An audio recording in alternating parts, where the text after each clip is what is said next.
अहो काल आम्ही बघत असताना किती वाईट वाटलं. ज्याला जागा सुद्धा कुठं द्यायची तर ते नेते तिथे ठरवणार.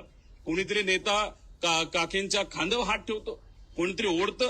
तुम्ही तुमच्या पक्षामध्ये आज राष्ट्रीय अध्यक्ष कोण झाले तर सुनेत्रा काकी झालेले आहेत. त्याच्याच बरोबर आज उपमुख्यमंत्री कोण आहेत तर सुनेत्रा काकी आहेत. त्यामुळे तिथं वागत असताना स्टेजवर आणि इतर गोष्टीमध्ये जरा सांभाळून वागा, कारण महाराष्ट्र तिथं बघतोय. एक तर महिलांचा आदर ठेवणं हे महत्वाचं आहे. आणि दादांची वचक काय होती, दादांचं प्रेम कार्यकर्त्यांवर होतं, आमदारांवर होतं, या महाराष्ट्रावर होतं. पण या जे काही 4 नेते आहेत त्यांच्या वचक तर नक्कीच दादांचा तिथं होता. अहो काल आम्ही बघत असताना किती वाईट वाटलं.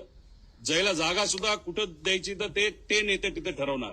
कोणीतरी नेता काकींच्या खांद्यावर हात ठेवतो, कोणीतरी ओढतं, कोणी काय करतं. म्हणजे हे बघून महाराष्ट्राची जनता आम्हाला ह्या गोष्टी वाटत नाही. आता तुम्ही याच्यात आम्ही राजकारण करतोय असं म्हणतोय.